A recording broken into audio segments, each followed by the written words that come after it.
Welcome to Global Feed. Please subscribe and hit the bell icon for more breaking updates. In early 2025, newly re-elected President Donald Trump stunned the international defense community with a bold and unexpected move that sent shockwaves through diplomatic circles. He demanded that Canada award a massive $20 billion submarine contract exclusively to American manufacturers, insisting that only U.S. companies should build the next generation of Canadian submarines. The Trump administration revived its America First doctrine with renewed intensity, pressuring Ottawa to buy American as a test of loyalty, a show of support for U.S. jobs, and a major boost for the American defense industry. This was no ordinary request, it was a direct expectation, leveraging the deep and long-standing defense ties between the two countries and putting Canada in a difficult position. The demand aligned with Canada's plan to replace its aging Victoria-class submarines, but it was widely seen as an intrusion into Canadian sovereignty and a challenge to the country's right to make its own defense decisions. Trump's move came amid global uncertainty, rising geopolitical tensions, and his skepticism toward sharing sensitive technology with allies.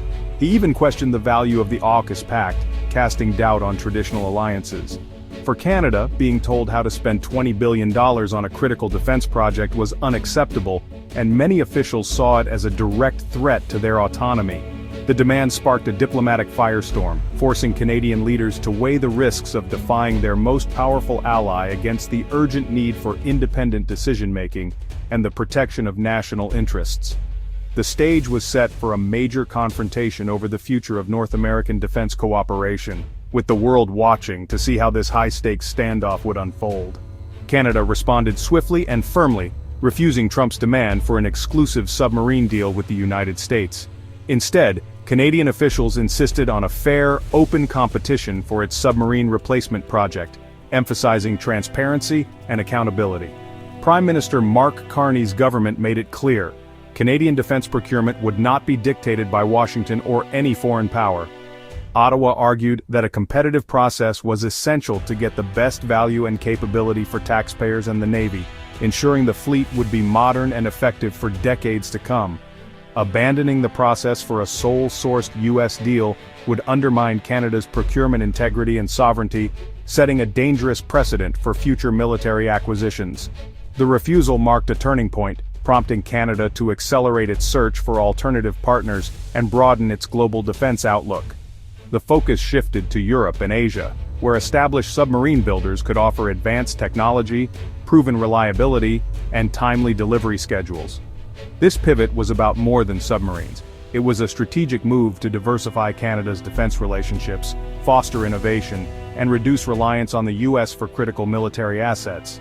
By seeking new partners, Canada signaled a new era of autonomy in its defense policy, strengthening its position on the world stage. The message was clear, Canada would not be isolated or strong-armed and was ready to chart its own course, forging alliances that reflect its values and interests. With U.S. firms sidelined, two frontrunners emerged, South Korea's Hanwha Ocean and Germany's ThyssenKrupp Marine Systems, TKMS.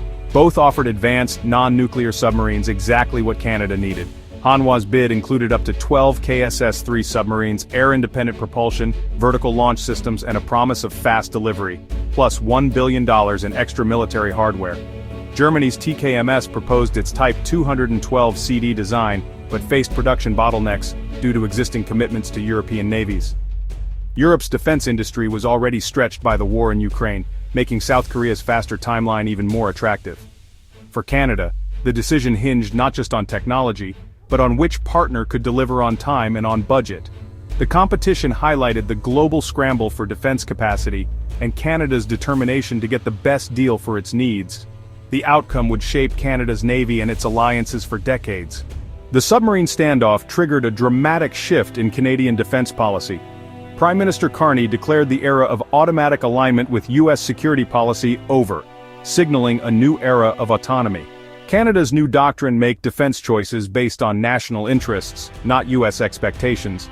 The submarine project became the centerpiece of this self-reliant approach, ensuring Canada could patrol its own waters and assert Arctic sovereignty. Canada began actively diversifying its defense partnerships, engaging with South Korea, Germany, and other allies beyond North America. This shift included more international exercises, intelligence sharing, and diplomatic initiatives with a wider range of partners. The goal transformed Canada into a more capable, credible actor in global security on its own terms. The message to the world: Canada is ready to take greater responsibility for its own defense and contribute more meaningfully to global stability.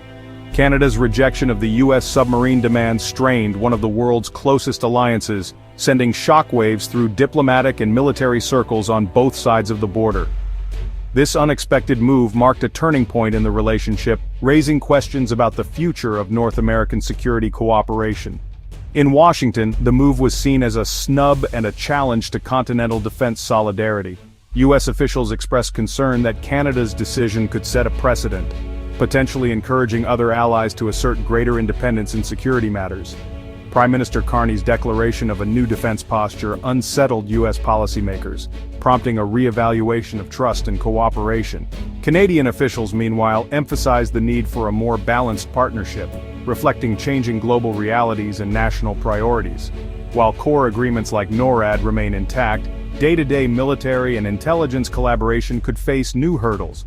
Both countries now must navigate a more complex landscape, balancing shared interests with growing differences. The rift is deepened by diverging worldviews: Trump's transactional approach versus Canada's push for broader alliances and multilateral engagement. These differences are likely to shape future negotiations and joint initiatives. The submarine dispute became a symbol of this growing divide, with less automatic coordination on global security issues. Both sides are now more cautious, weighing each decision with greater scrutiny. The relationship is likely to become more formal and less familial, with both sides recalibrating expectations. Diplomatic protocols and official channels will play a larger role in resolving disputes and advancing cooperation.